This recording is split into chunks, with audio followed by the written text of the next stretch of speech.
Board meeting. It is October 8th, right? Yep. To order.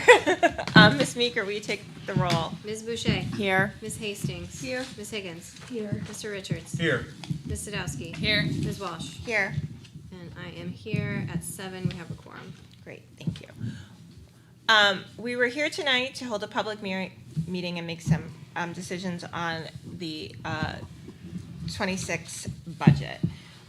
Our lawyer informed us today that a new law, state law, went into effect on July 1st. It hadn't gotten a lot of attention because we're on a different schedule than everyone else.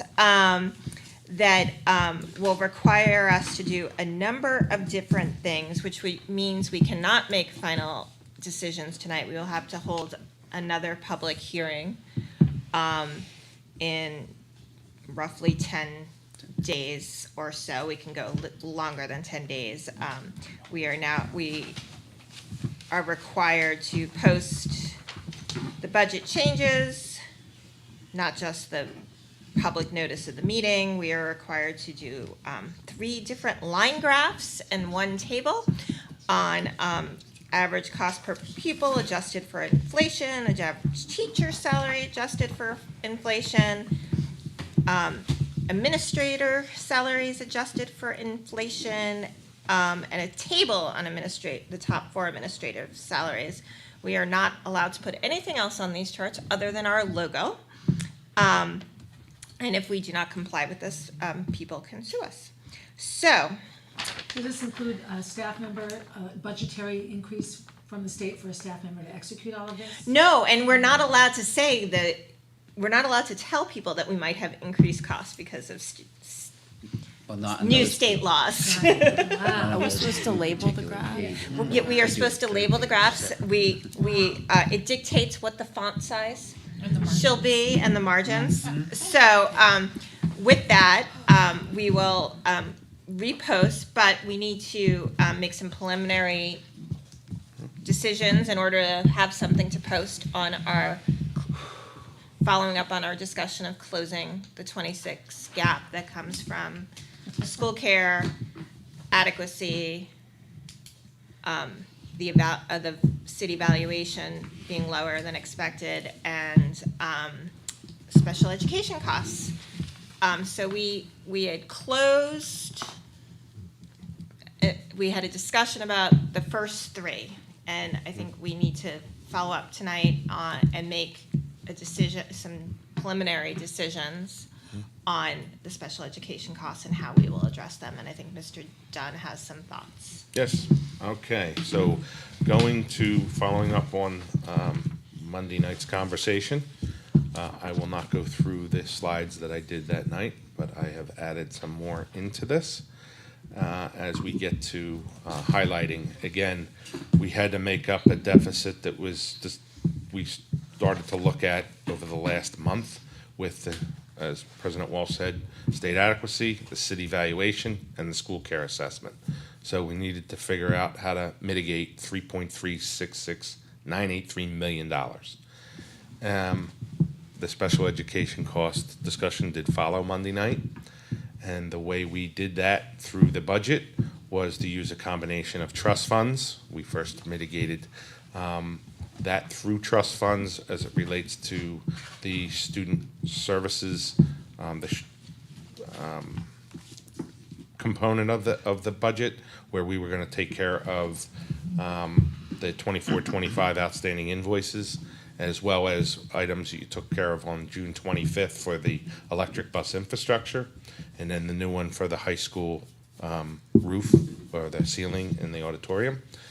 And then we also took care of the adequacy shortfall by some increasing some revenue, and we also got some unanticipated revenue for special ed aid from the state.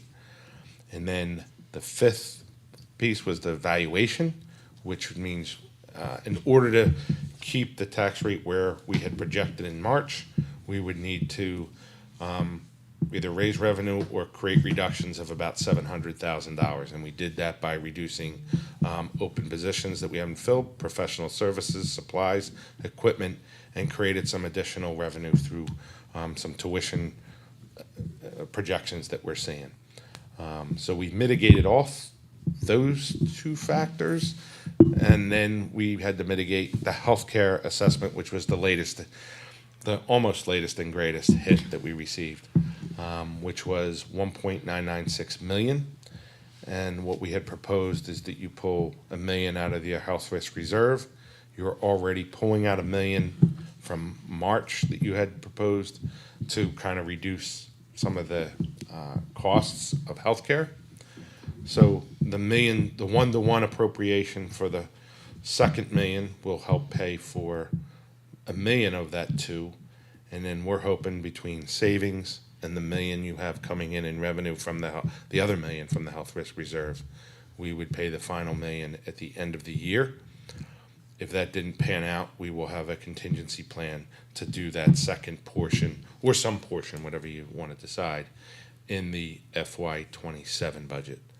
The key is that payment components are, they want to have some commitment by May 1st, or some payment plan, but by July 15th, they have to have the money, otherwise we are dropped as a insured district. So this plan addresses all of the assessment, but leaves us the option to spread it out over two. We're not committing tonight to paying this bill. No, we're identifying the money we would pay the bill with. I am purely appropriating at least 1 million for sure dedicated to it, but it's just appropriated and ready to go with what you decide. The other $1 million, we are going to be dependent on savings happening, and that appropriation would come from the health insurance savings that right now shows $1,042,000 in ins and outs, because we have open positions, and if we don't fill them, that should technically stay. So we would appropriate on the expense side out of your insurance for this year, and then use the revenue for the $1 million that we'd have to pay the final portion. So again, it's all still moving, but you have definitely committed $1 million one-to-one, and the other $1 million would be contingent on savings, and at the end of the year. Ms. Hastings? Will that satisfy school care's needs as far as getting the money that they need to pay their bills? It's an ongoing conversation. So once we understand contractually in our fiduciary responsibility, there may be, we'll have to understand what we can publicly say. We know that's a public assessment, but how that strategy is done, Okay. and what our obligation is, again, to collective bargaining agreements, how that would impact things, I think still needs to be just firmed up. And to be clear, the employee side of things, no one is affected by it. But depending on what the board wants to do and how it wants to pay it, requires further discussion. Other questions? So up until tonight, and incorporating Monday night's conversation, this is where things would stand on the general fund. So as you could see, you are at expenses are up 1.46 million. To now you're 112,947,703, and on the revenue side, we're up 1,460,566. So you can see we've mitigated that to be the 110 million in revenue, and there's projected for this year you needed 2.8 from last year. That's what we believe you'll have, and that's where it sits. Coming into tonight, you also asked, if I could go to the next slide, what the trust funds will look like if you had approved that plan. So the top one is what we presented to you on the 6th. The bottom portion shows you now with us taking this here in green. Let me see if I can get a finger on it. Point. This is now here. She move it over to this side? Yeah. And then, no? It's awful little. It is awful little. So approximately, and Maureen's watching, she told me she'd be on YouTube watching live. So we'll fix that. But then showing you if these new adjustments that are made, what your final balance would be. So it is off by like 30, 15, 20 grand. So we'll figure that out. So in stepping it through, that would satisfy, again, everything up until this moment. As we talk about special education, you can see you'd be down to 916 here. And then the VOC, you can't touch that fund. Technology, that's healthy and good at the moment.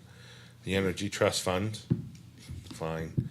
The Health Risk Reserve would be down to 158,000. Instructional Trust, 2.3, and school building renovation would be at $1.1 million. So while you're on the subject of trust funds, you do have the ability to dissolve them, appropriate money into other funds, and then recreate the funds. There's a step process we would go through, but I'm just letting you know you have that ability as well. It's not just a simple transfer from one to the other. Okay? So like for example, the very Yeah. healthy instructional, we would need Exactly. to dissolve that fund and redistribute. You can redistribute. So you could say, I want to take $1 million out of there. Say you wanted to do the health risk reserve in June. From that, we didn't have enough saving. You could say, I want to vote to disband the instructional trust, take $1 million, now that's unencumbered, put it into your health risk reserve, create a new health risk instructional trust, and put the $1,392,000 into there. Okay. Yeah, there's some hoops, again, postings we got to do, but you have that authority to do that. Okay. While we're on the topic of that trust fund, can you describe the typical expenses that we use that trust fund for? Yep. So typically it's for materials for a startup of a new program. So I think it was this past year, we did the iReady for the grades, what was it, 5 through 9 was the first round. And that was we took out $302,000 to take care of that. And there was something that was going to be for social studies. We take out money for that. But historically, that's what it is. It's startup money to get things going. If you have a new reading program with materials and to hit all the schools you need with that first load, and then all they got to do is do resupplies for consumables, or if they're short a couple bucks, it's not if it's 150,000, it's not 150,000 next year. They usually budget at the school level what they need to make up for the consumables or short a buck because they stay at the school. So that's what it was set up for. Mr. Richards? So Jack, that to boil it down, we have that trust fund because when we institute a new program, purchase new things, we have to pay it all up front, but that program will actually go over 5 years or go over many years, and this is the way we kind of spread the cost out instead of having to pay it all up front. Yeah, it's a way to onboard, and we've built up that money probably from pre-COVID. I think you only had like 300,000 or 400,000 in there, and then when we saw on the educational lines, the lines weren't being spent, we had you put it away, but yet kept the tax rate something consistent, so you didn't have volatility. So it's pretty healthy at the moment, but depending on what they do with reading programs, I forget what the Talking curriculum. about reading program at the elementary level that could run about 500,000 to purchase the program, but it is a multiple year program. And we have science coming in too, I Yep. think. So, again, because you've done what you've done, you have flexibility. But it's the second richest one there, for sure. So the foreseeable costs that we would need for this trust fund are what? For the next 2 years? If the new reading program, they're estimating at 500,000, and then I don't know what's after that. Science. I don't have an estimate on science. Yeah. They are looking at a different Algebra 1 program, so. I mean, if you wanted to be conservative, probably 800,000-900,000. So half that, I think, gives some flexibility. Again, that's the healthiest that's been in a while. So, But that is not where we'd go first, or No. this is backup if the savings Yeah. that Yep. you have estimated fall short. correct. That's option one, and the other it would be, that we do appropriate some in our budget to pay that assessment, and you want to keep that risk reserve depending on what you do with health insurance. So, again, I'll continue to say you at least have created flexibility for yourselves. Ms. Meeker? So with this proposal, we would be able to maintain the tax rate that we established in the spring? That is correct. Okay. Before There it we is. address special education costs. Before you address special education, that is correct. We tried to Maybe we help can you see. be able to do that. And as I put in the slide, mitigates the 3.3 million we talked about. It, it addresses the assessment, but again, I know no decision's been made on payment, and half will be determined by either year-end balance or FY27 budget, something else. But yes, the only thing I couldn't control was the state. It went up 1 penny, so instead of 3.93, it's 3.99 when you calculate both this local and state together. But it was 4.37 then, it's 4.37 for the local now, what you approved in March. Okay? So now we'll move on to Monday Happier night's things, discussion. Special ed. Okay, Monday night's discussion. So, based on that, you wanted some options and flexibility. So 1% raises $766,439. You could know that by typing it so many times. So if you didn't 1% and raised the 766, you could see where things would go through, and then that's the impact on a $350,000 home. Again, right now, we're at 2.4 million, 2.3, 2.4 in between there for the professional services. I think it was 2,319 at the time. Over. Over Over. budget, yes, over budget. And it's just volatile. And as you've asked me, what do you think it's gonna be? Ask me in 24 hours. I could probably refresh, and as we talked about, 2 more students on Monday that came in. I'm waiting for that to come. But it comes and goes, so. And I'm gonna take you from 1 all the way to 2.5, and then we'll back into creating some combination. So if you went to 1.5%, okay, that would raise another, 1.1 million in revenue. 2% and 2.5. Okay? So 2.5 would get you to about 1.9 million raised, 2.5% increase. 400,000. Yeah, it doesn't bring us all the way to the full amount, but I'm not looking to chase everything because it's just so volatile. And you do Well, have yeah. $1 million in you'd have 916,000 in your trust We fund. can't deplete ourselves Right, and then it's- get smacked with another same Next year. situation a year Right. from now. Yeah, This is not a technical analogy whatsoever, but I feel like we're a family who's budgeted for years and done everything right, and we're working really hard to balance our, pay our heat on time and all this, and one by one, things are coming, and we inch our way toward being unhoused. Like, that's how I feel right now. Like we can't not pay any of these things. We can't overburden our taxpayers to pay these things. We can't change the things that are causing the increases. It's just that perfect storm of what do we whittle away at, and how do we, in the meantime, maintain a positive, productive school district? I think you're right. I think we have to accept that this higher special education budget is the new normal. Yes, yes. And how do we smooth adding that into our budget for our taxpayers in the best, and there isn't a best way, in the best way we can, but like, how do we smooth that into the tax rate, so that it doesn't hit, so that we're not jumping around every year. As a 20-year special educator in this district, working in a variety of programs, I think it's gonna be in our best interest as a district to put a small group together. There should be a board member on it, special ed, and really look at how we deliver services, where the money comes from. Like in 8 of my years as a special ed teacher, my salary came from the federal government. It was just some of it's special ed's funded in a variety of ways.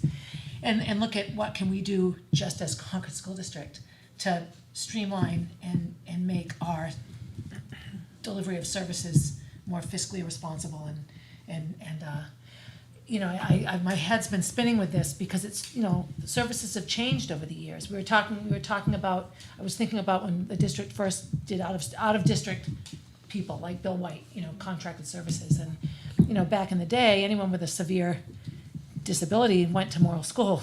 It was a separate school building right behind where McAuliffe is now, and that's where anyone with a severe disability went, whether it was cognitive or behavioral or autistic in nature.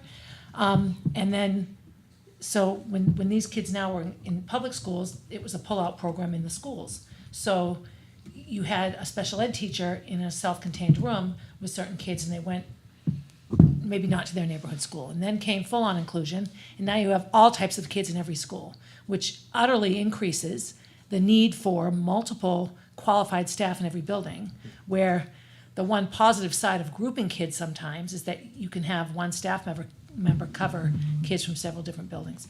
I share all this just to give a little bit of perspective for people that don't understand how special ed works, that it's not as simple as writing a plan and instituting it. What happens to overburdened schools is they now begin writing IEPs that they know they can deliver, not an IEP that the child might need. Imagine how horrifying that feels to a teacher to have to put her signature or his signature on an IEP that says this child will get 10 hours a week when what the child needs is 30 hours a week. But there's no way to deliver it. Those are things that just come to my mind, remembering what it was like to deliver special ed services at Walker School and then at the high school. So right now, this solves nothing, but as a board, it would behoove all of us to really step back and research sort of the history of special ed in general and public education. When I got my degree in special ed, it was a brand new thing. We were like 8 years into requiring adequate education for children with disabilities. It can be overwhelming.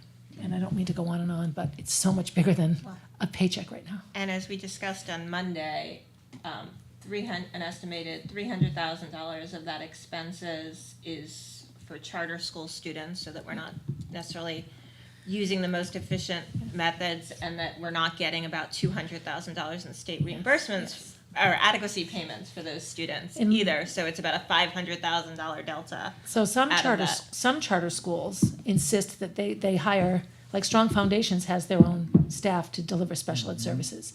The districts from which the child comes sends a check to the school. Correct. I was managing director for 6 months of the charter school that was up at the mall, and in going through all of their special ed problems, which there were plenty, our kids got picked up by Concord School District buses and brought to those locations. Kids that drove far, like we had kids from all over the state, really. Children that were far away from Capital City Charter School would start the day in their home school district receiving their services and then arrive to school late. So depending on the district, the implementation of services were different. So there isn't, I will say, it's in the best interest of a charter school to have special ed kids because they can either get money to pay their teachers from the districts, or they can, sort of not have to worry about it. So I'm with you. I think that we need to hold charter school accountability. Well, and also state accountable, because Well, if they've determined these services are necessary for a child to have an adequate education, they're telling us we have to pay them, but they're not reimbursing us for Right. any of it. Right. Ms. Hastings? We had started a program a few years ago up at the old Garrison School. Yeah. What's happening with that? Kibosh. It's no longer happening. When did that happen, and do we know how? We never got an update on that. How did that happen? Geez, even though I've been here the longest, I don't recall. John that. Fabrizio had Yeah. started it, and it Was was, that the middle school? yeah, and Yeah. they Oh, would the send map? kids up there. Yeah. They ended up, at some point, and Jay would be better to speak to this, at some point, they ended up bringing them back to Runlet. It was the middle school alternative program. Brought them back to Runlet because there wasn't a consistency in the service delivery there, but they could do that at RMS. Yeah, we didn't need to cart them out of the building. No, I just think it would have been helpful to be made aware that that program dissolved. Ms. Sadowski? Brenda, to your point about making folks aware, I do think there is a communication issue here. Barb, I like your idea of a committee. I mean, if all of us who have a close eye on the budget can't articulate exactly why these special education costs are accelerating so rapidly, I do think we owe it to the community to communicate that clearly. I am hesitant to see framing that frames special ed as a driver of bumping the tax rate. I mean, this is a very complicated, we have all of these factors. I mean, special ed, the costs are accelerating because of fuel and healthcare costs and charter school impacts. Pam, to your point, I do think we really need to take a stand on that. And so how do we communicate that clearly to the voters? And I mean, the fact of the matter is I mean, we have the school care, the valuation, the special, it's just, there are all these conflating factors that are impacting, that could impact the tax rate. And the final piece that can, Ms. I'm Baker sorry. had her hand up. Yes, well, and I 100% agree with you. I do have questions about, and I'm sure there's an explanation, why we are asked to visualize this in two sections, right? We have the unexpected costs that we have accounted for with trust funds, and now onto the issue of special ed. Why are these being treated separately, visually, and in our sort of budget ask, where, you know, we're accounting for special ed with a potential tax increase, but everything else is justified by trust fund adjustments? Why is it not all together in one big pool? Only because we tried to show as we received them, we tried to mitigate them. Okay. And usually we try our hardest not to come back to you for anything. Usually if there's an overage or excess funds, put it away, you have some options. But as we kept seeing that number grow, and then once IEPs are written, everybody's back to school, enrollments have settled down, because usually that October number is reported. I mean, it was literally that day, right before we're ready to do this, then I got to the point where I'm feeling like we said we have to tell you. We can't just let that go in the board book at 1.9 million and then not tell you. So that's the only reason. We're only going in the order in which we've addressed the issues. It's just we got to this right at the end, and now where do I go since we've mitigated that? But to Sarah's point, it wasn't necessarily to frame it in that. It was just we went in the order in which the waves we were hitting these, and thought, okay, we think we can deal with this. And we didn't want to come to you and say, all right, here's 5 million. What do we do? Because then it's just overwhelming. So if this had been a Tried month to ago step it. and this was new, then This this would have would- been yeah. all the trust funds and that would have been. I would have rather the school care assessment be Yeah, the end. yeah. I'm sorry, but it just didn't pan out that And way. I think it's an important communication point that Sarah brings Yeah. up, which is that it appears as though we are isolating special ed and assigning a tax rate increase to that, as opposed to Sure. being sort of. Yeah. Well, and at least a few years ago, there were administrative costs that were folded into special ed. I mean, for example, assistant principals were Right. put in the special education Yeah. budget. I don't think that's clear to the average voter, that Right. special ed subsidizes those costs. Right. The other piece, which piggybacks onto special ed, is, you know, the raging number of children that have really tough mental health issues, court placements, unhoused families, all the transportation costs and services that those kids require, a lot of those fold into special ed as well. So, you know, it's just, So- And I do want to give credit to the administration and the staff for, transportation costs seem to be really much closer to under control, and that it's still early in the year, so we have to continue to watch that. Yep. But, it took us a while to get there, but the implementing some new solutions seems to be helping make the budget more predictable there. And the line item that's really driving this increase is contracted services. And to Barb's point, it may not all be special ed. It could be various reasons for transportation, counseling, therapeutic services. We have students attending alternative high school that are general ed students. That falls into these contracted services. So this is not all special ed. This is contracted services. I mean, I would highly suggest reframing the graph then to say contracted services. I mean, special education is a term that the Disability Rights Center and others are moving away from. I mean, services for children on IEPs, for example. I think that calling it what it is would help reduce the public pushback. I'd probably just put student services, which is what we Which is frame what that we call it, department. right. I can do that. Yeah, Yeah. I apologize. I just. Oh, no, don't it's- know. Yeah. Yeah. Ms. Binker. I really feel like there's a contingent of our community that is like, how can it cost so much to teach kids to read and write? And then we talk about these extra services that these students require in order to access a proper education.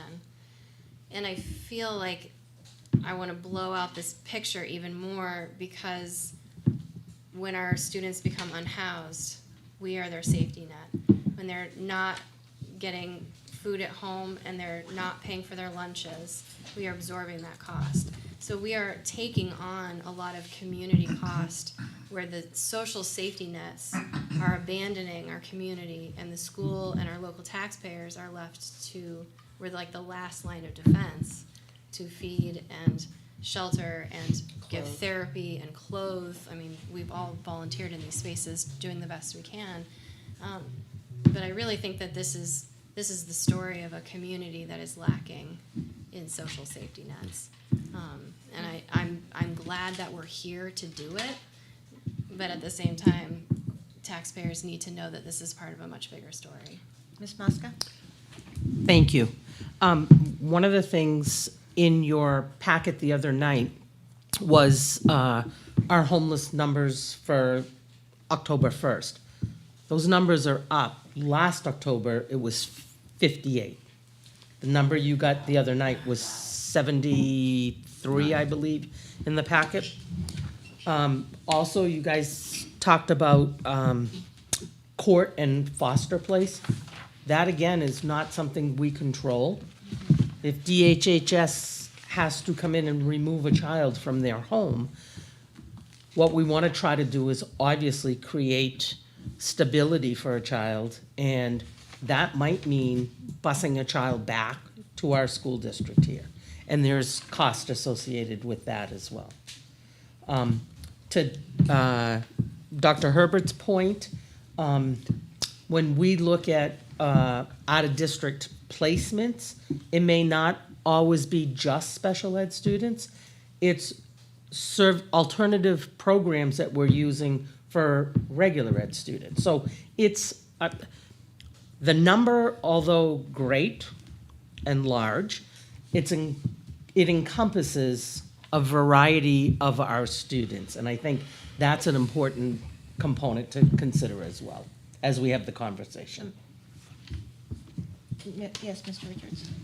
Just a very basic question, and I think I already know the answer, but I want to ask, is because it's important for planning future budgets, is the number of individuals that are receiving services increasing, and that's the main driver? Is the complexity and the cost of the services that are being required increasing, and is that the driver?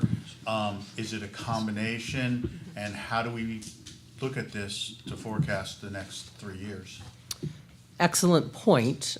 I would say it is more the complexity of the student arriving on our doorstep versus the number. Our numbers are probably fairly steady and probably flat, but the complexity of a child arriving is far greater.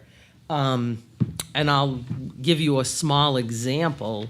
In 2021, the cost to educate a special ed student here was $18,912.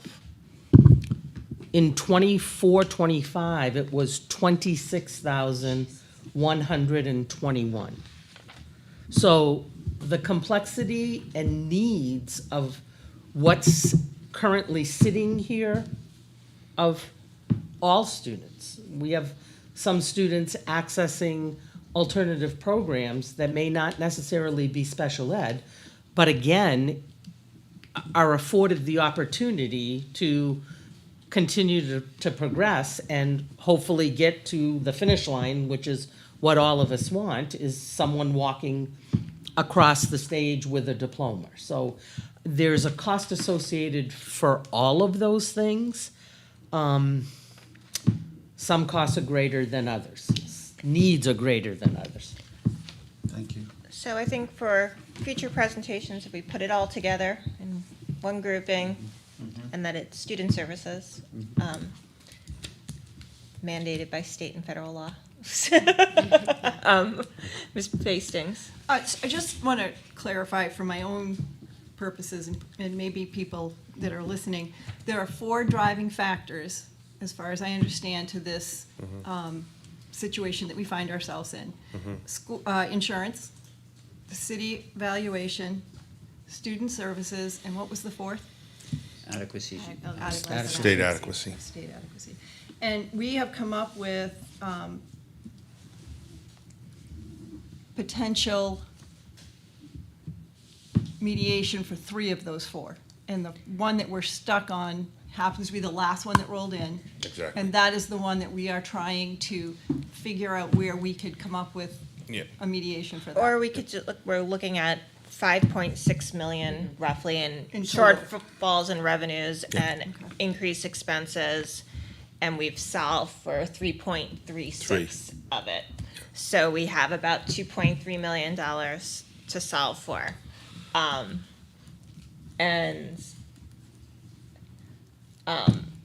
Certainly we could take, I think one of the differences that it is important to note and is clear about the way Mr. Dunn presented it is the first 3 are one-time, hopefully, problems. That the school care assessment, the Bus chargers. the adequacy, Yep. those are one-time things. The student services account, I think, this is now how much it's costing to do these services, and we should expect that they are not going to go down dramatically in the next budget. So I think that is part of the difference in how we're addressing these two, using one-time money for the others, they're one-time expenses. Only using one-time money for this means we're gonna be in a bigger hole next year. And so that's, I think, part of what we have to think. We could take it all out of trust funds, but then we're gonna have to find an additional $2.3 million going into the budget next year. So do we wanna figure out what our ratio is and sort of smooth it over 2 years to get to this new level? And I think that's what part of why he had separated those costs out too, is the one-time cost versus these are the costs now. Normals, yeah. That- So with that, what do people think? So right now what's being proposed is a additional 2.5% tax increase, and that doesn't make up for the whole of it? 2.5 will raise 1.9 million. Of the Theoretically, could 2.3. go higher, right, to cover the whole thing. You could go higher, or we, go- We take part of it. or we could go lower and say we're gonna put half of it in, we're gonna make up for half of it in this year's budget, and then in next year's budget, we're gonna make up for the other half. Or 3/4 and a quarter. Knowing that in a year from now, there could be another chunk that we have to Yep. decide how Yep. many years to repay this off. And- Yep. Yep. I mean, I'm not trying to be gloomy, No, but. no. And we risk our backup funds being wiped out. Are there, I'm sorry, Go ahead. are there places, have we taken out all of the positions that were budgeted for that have not been filled? Have they all been taken out? No. The under the banner of student services, we didn't cut any of those, even if they're not filled. Ed assistance, we did not. And 'Cause if we we were anticipate- to cut those, There's 1.9 million in open positions. I will say, though, Brenda, the positions that are posted aren't posted, they're posted because there are service pages and IEPs driving that we need those positions. It's not that we have somebody who left and we never filled the position. It's there for a reason. There are other positions, and I don't know, that may not fall in student services that are still posted that have not been filled in years. and have we looked at contracts that we could perhaps not complete, or if Or we sign them? renegotiate. Have we looked at those kind of And things? that's why I suggested we have Right. get a group of people that can devote. Contract specifically under student service, or you mean just Eh, across? just in general, Yes, we're- not we're- anywhere. We're in Yeah. the process of doing that. Okay. Yes. So I do think we do need to keep in mind that we could, and we can say, we're gonna direct any Essential. non-student service position.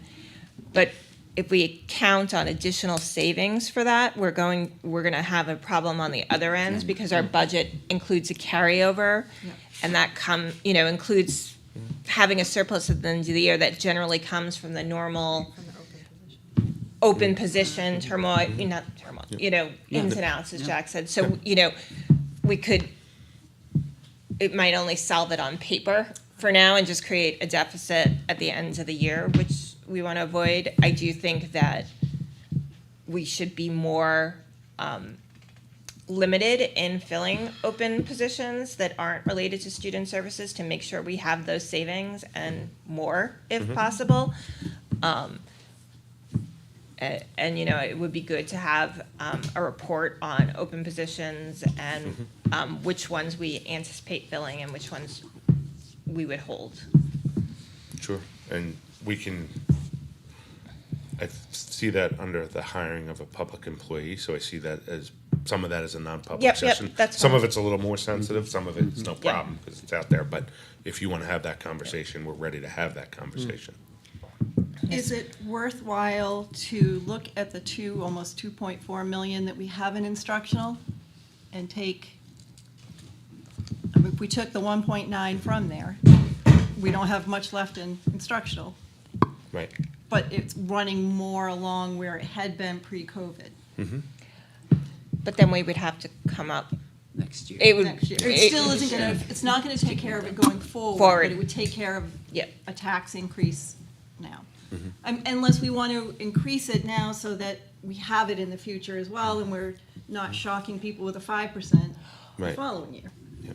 Well, and, Mr. Richards? No, I was going to say, yes, can we do that? And can we, it is at a time now where, you defer bringing in new programs or new courses or new, items. And that's where instructional comes in.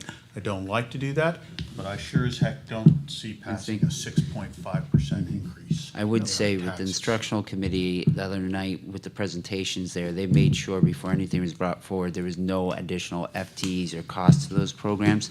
So anything that did have that did not make it to the full board.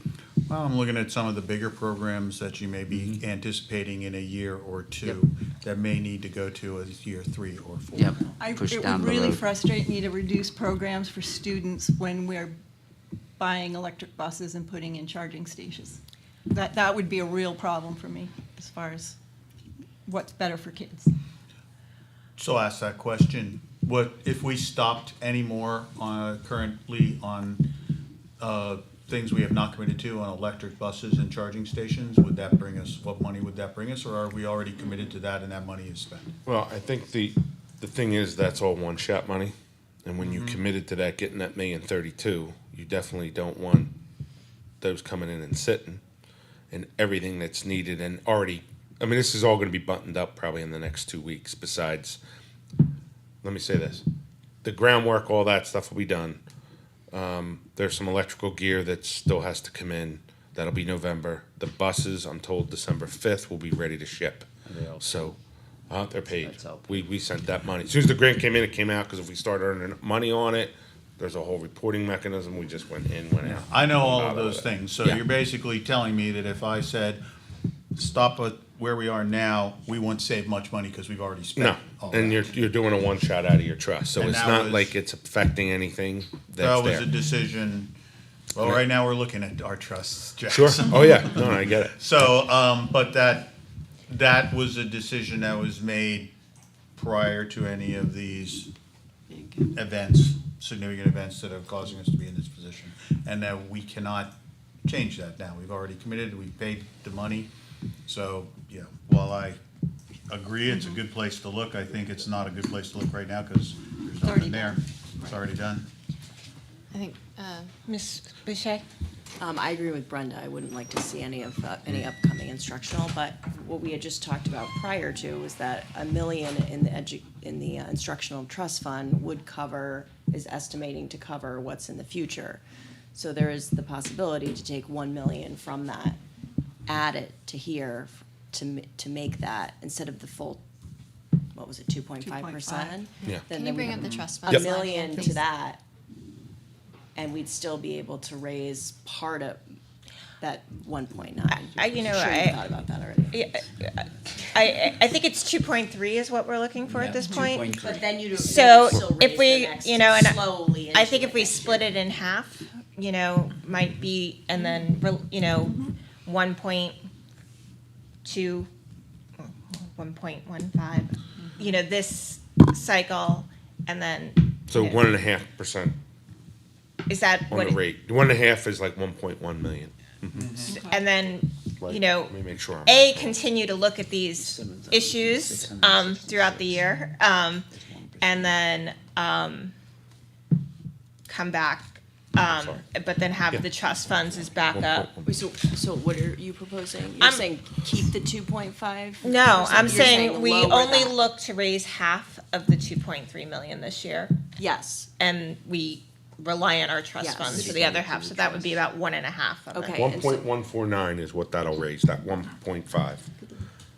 Which and is. then you're saying cover right the there. rest with the instructional trust fund. Yeah, well, first, see if there are other ways we can sort of cover these costs throughout the year. Yep. Just But, trying to understand. but have those two trust funds as backup. Ms. Meeker? Were we gonna get a list of the summary of the cuts? Like, you sort of had that line item that we're getting rid of equipment. Oh, look, how perfect That- time. I just want a non-public portion of that, that's Yeah, all. so I moved Yeah, to but I'm enter ready for it. non-public, yeah. Okay, Ms. Meeker moves to enter non-public to discuss. RSA 91A3, B and C, in Okay. case there's Thank any you. student service stuff Okay. that needs to come up. Great. Second. Second by Ms. Boucher, this is a roll call. Ms. Boucher? Yes. Ms. Hastings? Yes. Ms. Higgins? Mr. Richards? Yes. Ms. Sadowski? Yes. Ms. Walsh? Yes. And I am a yes. This meeting will resume. Do you want to go wait in the car, or are you going to come back in? We could go to another room. We can go to or you another guys can room. Stay here. I hate to make you sit in the car. We're not It's gonna- but it's gonna be like, do you think it's gonna be like more than half an hour? I don't know. Let's hope that it's Are you- just. Let's hope that Are it's Are you in not. sight of the door? We can open the We'll door. update you in 20 minutes. How's that? Okay. We'll let you know. Great, thank you. So we will be back. We're just temporarily going into non-public session.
Can I have a motion to come out of non-public? Motion to come out of non-public. Moved by, Second. moved by Ms. Sadowski, second by Ms. Boucher. Roll call? Oh, we've lost Mr. Richards. Here. Liz, I haven't said your name yet. I don't think it's a roll call until we have to seal the minutes. Okay. All those in favor of coming out of non-public? Aye. Any opposed? Any abstentions? Great. Motion to seal the minutes. So moved. Moved by Ms. Second. Hastings, second by Ms. Boucher. Roll call vote, please. Ms. Boucher? Yes. The quorum. Do we have a quorum? Yeah. Okay. Ms. Hastings? Yes. Ms. Higgins? Yes. Mr. Richards is not here. Ms. Sadowski? Yes. Ms. Walsh? Yes. And I am a yes. We are Mr. sealed the minutes. Richards just stepped out for a minute. So back to our plan, we don't need to make a final decision tonight, but in purpose of the public hearing. Posting. And the posting, it would be good to have sort of like an option that this is the direction we're going in, and if we hear other things. So I guess I will move that we cover half of the costs by an increase in the tax rate and half of the costs through trust funds if necessary at the end of the year. Second. Go ahead. Moved by- BH is second. Moved by me, seconded by Ms. Higgins. Discussion. We've had a lot. Yeah, I want to say I do not like putting a 5.5% increase into the budget at all, but I will vote for this because I think it's probably the best solution for a one-time, and I'll say it's catastrophic situation we're in right now. I'm gonna come out of here and put a little history on the screen for you. 1 second. No, I agree. But I also don't want us to be in a position where we just go on trust funds and then it's a big Yep. white slap next year. And I feel like this decision finds the balance between using savings for the reason you save, an emergency, but not depleting them so much that you have nothing for the next emergency. So we have to pay for part of it and utilize savings for part of it. It's basic family finances. So we track, since, I'm gonna zoom out. It's a lot here. That's tracking since 1996. The local valuation, the school district, Concord School District valuation, and then you have the city, local, state rate, total rate, and what percentage we make up. So right now, the total education rate makes up 50.42% of the tax rate, so about half, okay? That's the local. The state makes up 5.67. The total school is 56.09, and then the county makes up 8.38, and the city is about 35.54%. So the valuation, I'm gonna go over here and then I'll make this bigger.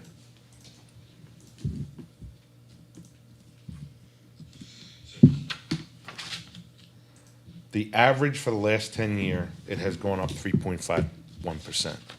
It just came in at negative 0.009. So it went down. And that's the first time, at least the school district valuation side, in the last 10 years that hasn't happened. 2014, it did at 0.55%. So you haven't seen that. Last year was a 2.03% in growth, 2023, 0.78.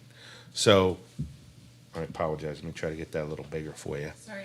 Nope, that's okay. 2021? Oh, yeah, see, 2021, 9.95. So what did that mean? In 2015, there was a 4.74% increase in the local rate, 4.53, 4.25, 1.21 in 2018. Tax rate went down 1.01 in 2019, down 0.98, down 5.10, up 7.7 in 2022. Again, very negligible small growth. A little bit more growth, you had a 1.42, 2.57. I think to Mr. Richards' point is he talks about CPI and inflation. We've tried to hold that. So your average over the last 10 years has been a 1.93% increase. Over the last 5, 1.12 for the local rate alone. Now look at the state rate. That's gone down 3.68. It's almost like they've, in the last 5 years, one goes up, the other one's going down. But on average, them combined, 10-year, 0.96% increase, and 5-year, 0.61. So, you, It's a good story, Jack. well, it's you're in a tough position to try to manage and balance that, and it shows that you try, but things are outpacing what we can handle, unfortunately. And it's happened in the past. Yeah, oh yeah, yeah. The last time we had the real negative was 2013, and that went 1.12. That means the rate went up 6.10, so it would wind up being 4.71. But your last negative was 2014, so that's what, 10 years ago. Okay. Well, I think also, Mr. Dunn, that the tax rate is, everybody sees that and goes through that, but I look at the budgets that we pass, because that's where you see what are we increasing, how do we compare from one budget to another. And over the years that I've been on this board, and it's over 10 years and all, we have always worked and as hard as we could to come below our the inflation rate. We have often done that. The tax rate sometimes looks a little bit shocking or a little bit, unexpected, but we always are headed right at that inflation rate. And for the last several years, we have been below the rate of inflation. I'd say at least the last 5 years, for the most part, we have been. And, the boards over the years have always stared at that and worked really hard to do that. This is a tough year, but I still think if you look at us over the average, we're well below that. So a point of clarification I could, since the 1.5 will go up, I'll take the difference of an up to out of the special education trust fund. So that would raise this number. So see the 916? I will take that full amount and put that in. So you'll be almost 2 Where million. the 916. I'm sorry, I'm pointing at it with my mouse and there, sorry, I was on extended screen. So if I do that up to, all that means is we have that to start going to if we need to, but you'll know that ahead of time. And do But we do it. need to, in this budget process now, or can we do it at the end next year? Can we You do can. it That's why I later, wanted to ask. dissolving the making changes with moving money out of If the you- yeah. instructional fund? Yeah. Okay. And So, we'll get our. 'cause I don't want to clean out. No. And obviously, all that money sits in there until I absolutely need it. If all of a sudden things save well, and which we did, last year was, we took the 2 million out. Usually, they're a buffer to see how things run. But if I'm gonna add to that appropriation, I'll have to do that 916 with that coming in from there. And then we'll manage it and see, we don't pull until we need to. But I will point out that in my time here, and I'm sure Barb remembers too, we have dissolved and moved trust funds on several occasions. Yep. Or use It's not trust funds unprecedented. to kind of loan. We pulled Yeah. in for, like, when we did the big technology, we borrowed from the facilities rather than pay interest. Because right now, bond rates will be between 3% and 4%. Out on the market, lease and purchase is gonna be 7% to 8%. So it makes sense when you're making that to utilize it. Yeah, we have on a temporary and sometimes on a longer term basis, readjusted those funds in the past. Other discussion? So I have the motions, we'll update. These are set to be as of beginning of the night. We will adjust these to be the end of the night. That's why you see all the green. So we'll update those numbers and you will see this. This is the motion. You'll see depending on what happens at your public hearing and finalization, but we at least have direction. We'll update this. This will be set. So we have a motion on the table. Right, we haven't For a approved plan, for like authorizing you to develop. Yep. Yeah. That plan, Yep, so, and that'll be is there any updated. further discussion Sorry. on that, or do we wanna vote? I have one question. Yep. And that is, have you looked, are there any maintenance or facilities projects that have not been completed that we could defer and bring some money in? I know we've done cisterns or culverts and all Bring the that stuff. sinkhole back. Yes, bring it back. No, want the that one's fish. done, we're gonna leave the sinkhole No, fail. sink- Jim, I had the same question. I just didn't Yeah, ask we it could tonight. talk with Matt, but I think his 700's pretty much spent. We're- Do it in And the again, summer. Yeah. in this, we have the appropriation to take care of the high school ceiling. You know, that should be a We're gonna have one-time. to do that. Yeah, but, yeah. No, I assumed that the majority of it was taken up with the culvert, sinkhole yeah. culvert situation, which we were obligated and we needed to from a safety point of view to take Yeah. care of earlier, so Yeah. I thought I'd just throw that in there. All right, all those in favor? Aye. Any Aye. opposed? Any abstentions? Okay, so those are the motions that you should prepare and post for the public hearing. Yep, The plan that you should prepare and Yep. post for the public hearing. okay, And could we bring up a calendar for October?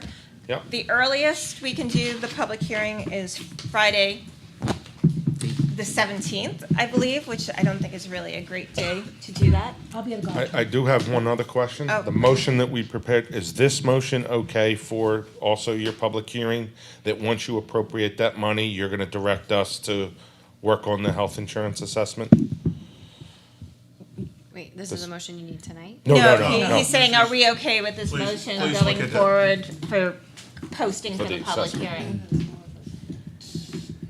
A motion that says we're going to That will pay it. eventually pay our health insurance assessment. There'll be more conversation, but at least it's out there that you've recognized it. Did you And want it to say up to, if we're in the negotiation space?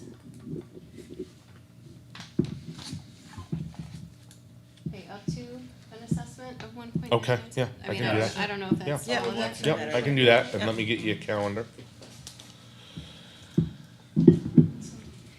The calendar, by the way, on the website is not working. Uh-oh. Oh, there you go. Nothing is showing for meetings in October. Or at least on the mobile app. So this is I took from your board book from Monday night. So I would suggest moving instructional to the 27th and doing this on the 20th. But I'm just gonna throw that out there. Because, I mean, we do not need to meet for policy if we want to do it on the Wednesday.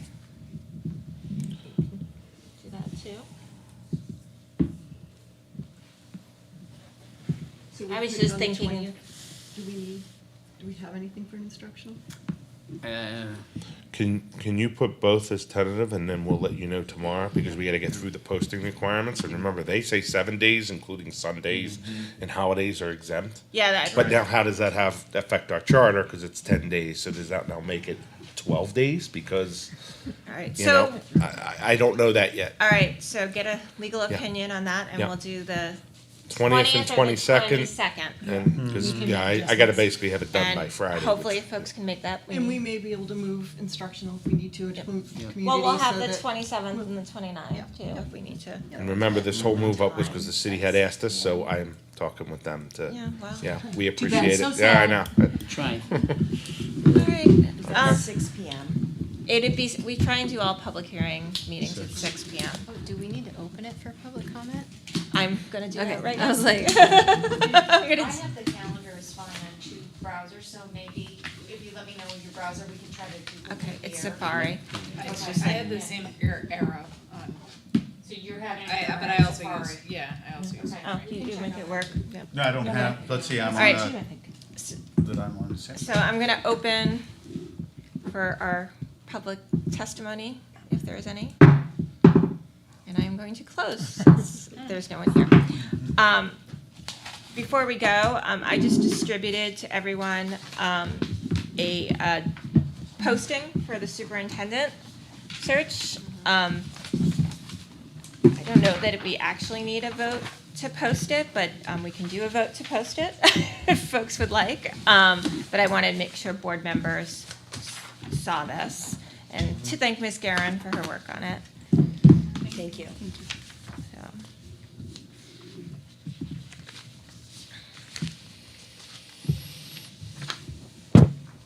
Anyone have any comments, concerns?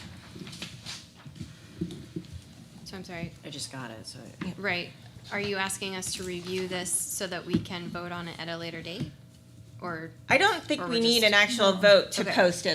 This is more informational item, but I'll take Got any it. More feedback. because there's something glaring. I that we should think not. there is concern that a lot of other districts have already begun to post for Thank you, that's right, superintendents, yep. so that we don't want to get behind. Although I'm sure the whole world knows that, we have announced that we're doing that. But if I hear no objections, then we can go ahead and post this tomorrow. I assume this has been reviewed by the wise counsel of people, and this looks like a typical posting that you would? Yeah. Okay, then I'm fine. The wise counsel. The stuff. Great. I will take a motion to adjourn So unless there's any other business. You all just spoke to. Yeah. How about the BHs? So moved, second. I'm not writing. Moved by any- Ms. Higgins, second by Ms. Hastings. I got us, Brenda. I got us. I like it, good job. Discussion. All those in favor? Aye. Any abstentions? Any noes? No. No. Motion passes. Thank you all. Thank you. We channeled the ultimate BH. That is it for the week.